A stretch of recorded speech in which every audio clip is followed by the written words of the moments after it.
Going solar used to mean big, expensive, and some would say ugly solar panels, along with the right roof and enough sun. But thanks to community solar projects, many more congregations and individuals can make a big difference by reducing their carbon emissions.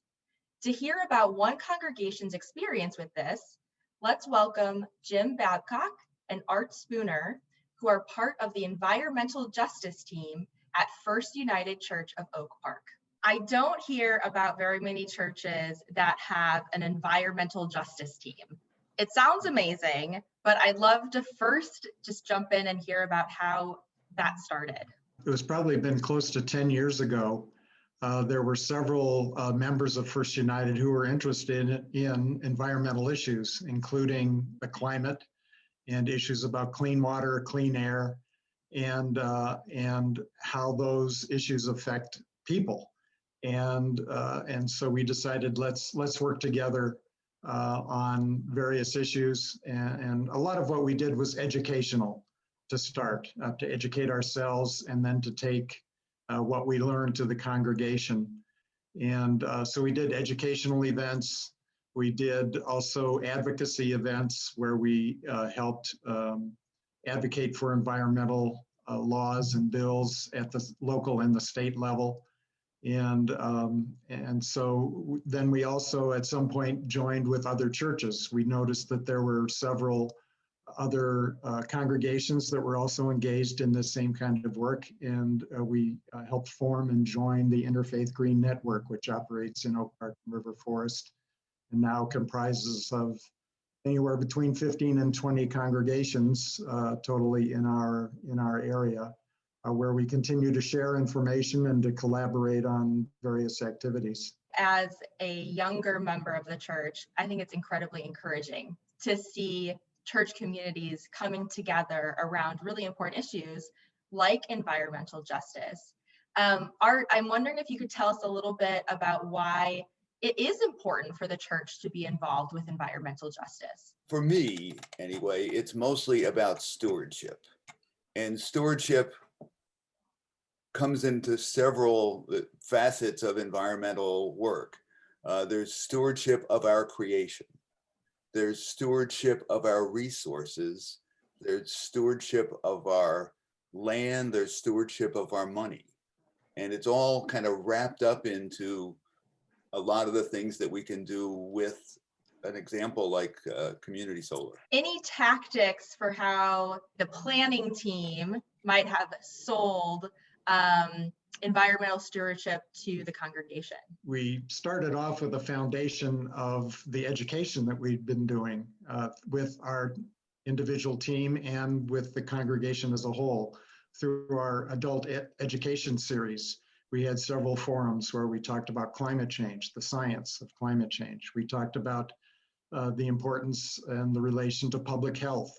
And we talked about species and species diversification, a lot of different issues. So the team, the environmental justice team and the congregation as a whole was sort of primed for environmental work. We had always talked to the congregation about the different environmental bills that we were supporting in Springfield and gotten their support. So when we became aware of the availability of community solar, we started out talking to the senior pastor and the leaders of the church council to alert them to here was a program that we thought would be worthwhile for the church to participate in. From that, and we talked about with all of the stakeholders, we talked about a triple win philosophy. That with this program, there was a win for the environment, there was a win for the economy, and there was a win for consumers. And so after we talked to the leadership, we then went to a few of the church committees, like the Finance Committee, the Building and Grounds Committee, and the Faith and Action Committee, and leaders, and educated them about what community solar was about. And then we made presentations to those individual committees and got them to support a motion for First United to sign on to a community solar contract. once we had those agreements, and that took a few months, that took several months to go through that process. We then made the motion to the church council. They approved the contract, and that was in November. And now we're awaiting our first link to a solar project, a solar farm here in Illinois. Very exciting. I'm sure a big, big move. Tell us a little bit about the community solar project and how it's different than the way most people in Illinois get their electricity. I think about the way we buy electricity today, okay? And the way we buy electricity today, most people get it from ComEd, or in Southern Illinois, there's a company called Ameren, and you get a monthly bill. And the monthly bill is divided into 3 parts. And I happen to have a bill here. If you look close, there's a supply portion of the bill, and then there's a delivery portion of the bill, and then there's taxes and fees. And so the way community solar works is they work with that supply portion of the bill. So the start of the process, they look at this side of the bill, and almost every electric bill has a nice history of how much your electric bill is over the course of a year. It's month by month. And what they're going to do is they're going to take up all that electric demand and look at how many kilowatt hours the customer uses in a 12-month period. And depending on the size, these are solar farms that are about 10,000 panels, which is about the size of a football field. And they may be on a field, a farmer's field near Rockford, Illinois, or they may be on the top of a warehouse someplace. There are more and more warehouses everywhere. And so what you'll be, depending on the size of your electric needs, you would be allocated a certain percentage of the panels. So for an individual family, it might be allocated 30 panels. For a regular sized congregation, medium sized congregation, you might be allocated 200 to 300 panels. And really, you don't need to know the number of panels. You just need to know that you're getting an allocation. And so then the solar farm, the solar facility just basically pumps electrons onto the grid. And then all the rest is done through metering and through billing. There's just those administrative details. How much electricity do we use and how much electricity is pumped onto the grid in our name? Well, given how flat Illinois is, we know that there's plenty of fields for things like solar farms. I also really like the idea of utilizing warehouses and the roofs of warehouses, because we are seeing more and more of those that are really big, and thinking of ways where we can utilize that space for other purposes seems like a great idea. So if I'm signed up with ComEd or another one of the larger suppliers in Illinois, how is my electricity generated with them? Right now, most of our electricity by ComEd is produced with nuclear energy. I think it's 54%. And 30% is coal-fired, and 7% is with natural gas generation. Only 10% currently is with renewable energy, wind or solar. We had been scheduled through a legislation passed a long time ago, we had been scheduled to be up to 20% by now, with a goal of reaching 25% of our electric supply from renewable sources by 2025. So we're way behind what our original goal was. Hence the importance of really pushing new legislation, which is in the hopper, to increase incentives for renewable energy. That's where we stand now. The goal is to try to reach, I think what the scientists tell us now is that we should have our whole electric system powered by renewable energy, eliminating all fossil fuel generation. That should happen within 10 years. And so that's going to require a robust program in terms of supporting renewable energy. I know the current program or the current bill that's in Springfield is talking about eliminating coal, I think by 2035, and eliminating natural gas by 2045. That's fine, but I think those goals are perhaps not quite sufficient. I mean, the goal ultimately by the international scientists say we should try to do what we need to do to keep temperatures from getting any higher than 1.5 degrees Celsius, more than higher than what they are now, which is a very ambitious goal. So hence the importance of getting all the stakeholders, and I think faith community can provide a huge boost and has a big a reason for doing this, for supporting the renewable energy, clean energy, and eliminating our greenhouse gas emissions. When we think about the difference between something like the community solar project and traditional energy suppliers, is there any financial benefit to making that move? It turns out there is. Solar power is really the cheapest form of energy that's available now. These facilities, a typical facility will cost something like $500,000 for the equipment. If you look at a wind turbine, one individual wind turbine will cost something like $2 million for the equipment itself, let alone the installation. If you're talking natural gas or coal, the size of those facilities is immense. So solar gives you the opportunity to have a flexible, distributed generation, flexible anywhere in the state. And as long as there's a hookup point to the grid, these facilities can do it. So what the solar industry in Illinois tripled last year. And what they're able to do is basically the rate for electricity is, the name of it is the default utility supply rate. And that's the baseline.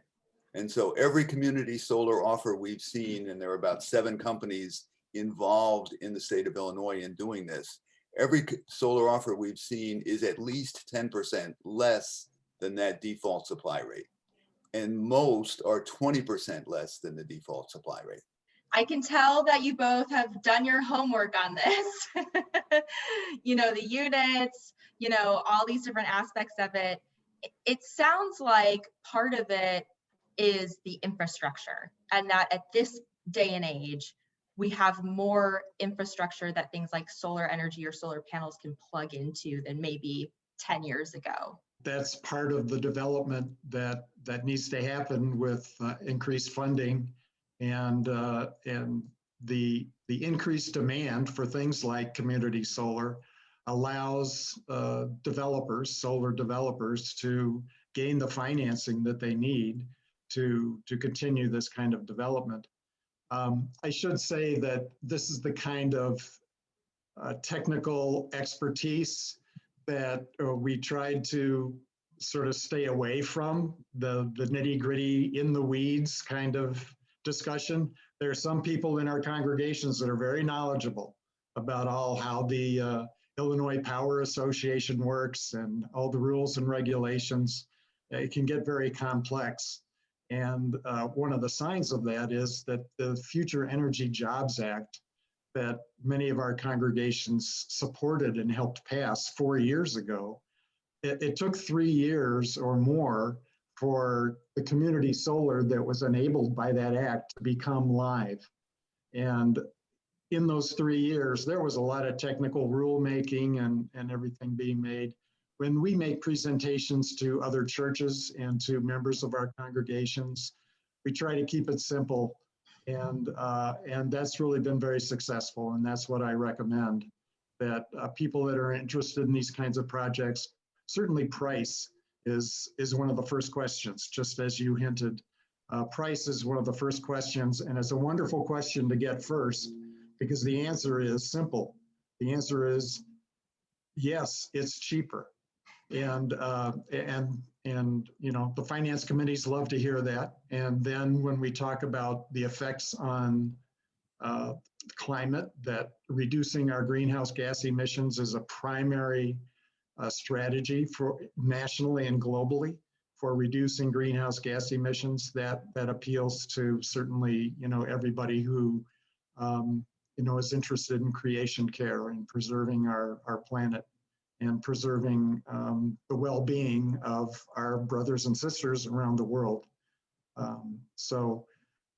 Yeah, there are a lot of technical issues, a lot of technical things, and we've tended to stay more on the consumer side and looking at what is a consumer, what is a church going to be interested in terms of their monthly electricity bill. What are they going to be interested in terms of how does this affect creation and our brothers and sisters? One parishioner at a session we had at another church, he, at the end of the presentation, many of these solar farms on the ground underneath the solar panels, they have pollinator-friendly plants, or many of these solar farms have sheep grazing underneath the solar panels. And all John wanted to hear about is the pollinator-friendly flowers and the sheep. And he says, that's all I want to hear about. I don't want to hear about any of this funky billing or solar panels. I just want to talk about sheep and pollinator-friendly.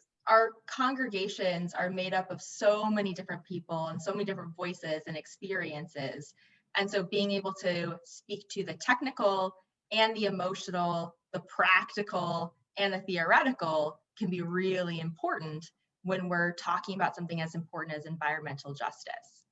So in terms of the community solar project, are there any potential drawbacks for a church to join on? One area that we ran into that is different. You asked before, what's the difference between, getting your electricity from Commonwealth Edison and doing community solar projects.